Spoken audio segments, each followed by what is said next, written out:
Simple سا پہلے انہوں نے کام شروع کیا تھا ایئرپورٹ گروی رکھو عامر صاحب کو، ٹی وی اسٹیشن رکھو، اس کے بعد ریڈیو پاکستان رکھو، پھر موٹر وے کے مختلف انہوں نے ان کے سیکشن جو ہے نا وہ گروی رکھنا شروع کر دیا.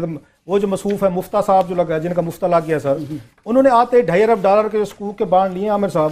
اس میں بھی انہوں نے بیٹھ کے اب کی دفعہ انہوں نے چکوال حافظ آباد جو موٹر وے کا سیکشن ہے، یہ سیکشن ایک ایک کر کے یہ کاٹ کے یہ کر رہے ہیں. کبھی وہ لاہور سیالکوٹ کو کر دیں گے، کبھی آپ یہاں پہ برہان اور اسلام آباد کر گئے، اسلام آباد لاہور پورا کر دیں گے، پھر درمیان میں سے کٹی لگائیں گے، فیصل آباد آپ اس کے بعد یہ کر دیں گے، پنڈی بھٹیا کر دیں گے. سو انہوں نے موٹر وے کو اسی کام کے لیے رکھ لیا کہ قرضے لے آتے ہیں اس کے نام پہ سر، گروی لاتے ہو. پھر نواز شریف صاحب کہتے ہیں مجھے بتاؤ کہ جناب میری وجہ سے ترقی روک گیا حضور، آپ نے تو $40 ارب آپ کے دور میں ہم نے لیے قرضے لیے، یہی ٹی وی اسٹیشن، یہی ریڈیو، یہی آپ کے یہ موٹر ویز جو آپ بناتے رہے ہیں قرضے لے کے، وہی جا کے آپ الٹا ان پہ قرضے لے کے آتے ہیں اور قوم کو خوشخبریاں بھی سناتے ہیں مفتہ صاحب کہ مجھے داد دیں کہ اسحاق ڈار جو قرضہ لایا تھا وہ 8.25 پہ لایا تھا، اور میں جو قرضہ لایا ہوں 6.6 پہ لایا ہوں. یہ نہیں بتاتا کہ انڈیا کی ریلائنس کمپنی جو ہے نا اسی نے بھی اسی دن جس دن اس نے یا اپنے مفتہ صاحب نے لیا اسی دن اس نے وہاں پہ انہوں 3% پہ ریلائنس کمپنی لے گی. انڈیا کی ریلائنس کمپنی پہ دنیا کو زیادہ ریلائنس ہے، ہمارے مفتہ صاحب کے پورے ملک پہ نا ان کو ریلائنس نہیں. سوئٹزرلینڈ میں پاکستانیوں کو $200 بلین پڑے ہوئے ہیں. یہ ڈار صاحب کا بیان تھا جو انہوں نے خود دیا ہوا ہے، ایون تقریر نکال کے دی ہے جو انہوں نے وہاں کھڑے ہو کے فلور پہ کی تھی. اس میں بھی انہوں نے کہا تھا جناب کہ پاکستان کا، ان کے منسٹر سوئٹزرلینڈ کے منسٹر نے کہا تھا کہ پاکستانیوں کے $200 ارب اور امریکہ نے صرف $34 ارب کے لیے ہمیں انہوں نے وہاں ڈگری کی ہے کہ پاکستانیوں کو حشر نشر کر دو. $200 ارب پاکستانیوں کے سوئٹزرلینڈ کے بینکوں میں پڑے ہیں، صرف سوئٹزرلینڈ کے بینکوں میں، باقی بینک چھوڑ دیں 200 ارب، اور ہم 34 ارب کے لیے امریکہ سے ذلیل ہو رہے تھے. اور یہ جو پیسہ ہے یہ ان کے منسٹر نے کہا تھا سوئٹزرلینڈ کے. 2013 میں اسحاق ڈار صاحب نے ریڈیو پاکستان کو انٹرویو بھی دیا، وہ بھی کاپی ہے ہمارے پاس. انہوں نے قومی اسمبلی میں یہ باتیں کی. رانا افضل صاحب نے خود کہا ہوا ہے، اور ان کی تقریر کی جو ڈیٹ ہے عامر صاحب وہ ماشاءاللہ میں بتاؤں، انہوں نے 9 مئی 2014 کو قومی اسمبلی میں کھڑے ہو کے، رانا افضل صاحب جو ہیں یہ پارلیمنٹری سیکرٹری تھے اس وقت فائنانس کے، انہوں نے کہا اور پوری دنیا کے، اب ذرا یہ ذہن میں رکھیں، 32 ٹریلین یا $32,000 جو ہیں وہ ٹیکس ہیونز میں انہوں نے چھپا کے رکھے ہوئے ہیں دنیا کے.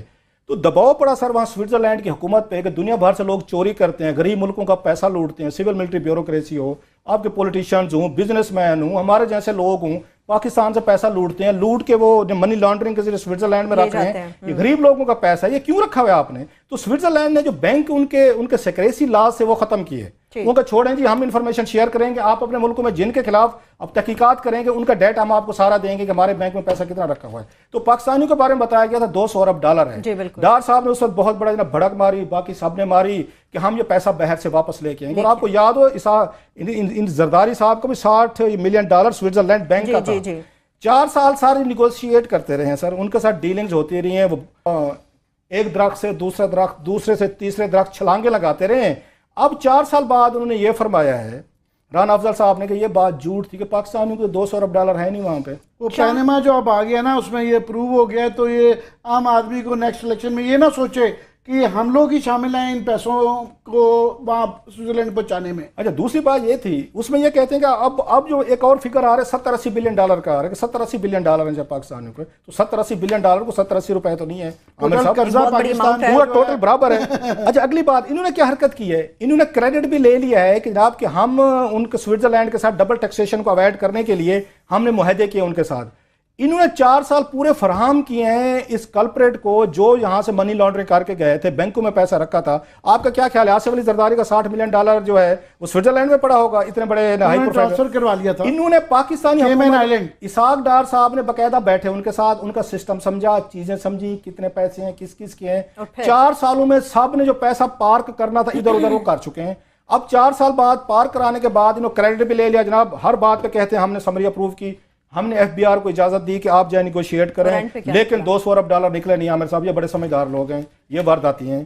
انہوں نے 4 سال قوم کو ٹرک کی بتی کے پیچھے لگے. آپ اور ہمیں بڑا خوش رکھا ہے، $200 ارب لے کے لائیں گے. وہ ہمارے شہباز شریف صاحب انگلیاں ہلا کے کہتے تھے زرداری کا پیٹ پھاڑ کے $60 ملین لاؤں گا. دبئی کے فلیٹس کا بھی کچھ نہیں کیا، نیب کو اب کرنا پڑ رہا ہے. $200 بلین جو ہیں سوئٹزرلینڈ کا بھی مکر گئے ہیں کہ وہ تو وہاں پیسے ہی نہیں ہیں، تو لہٰذا جانے سے پہلے انشور کر کے جا رہے ہیں کہ آئندہ کوئی اس طرح کی تفتیش ہو نہ سکے.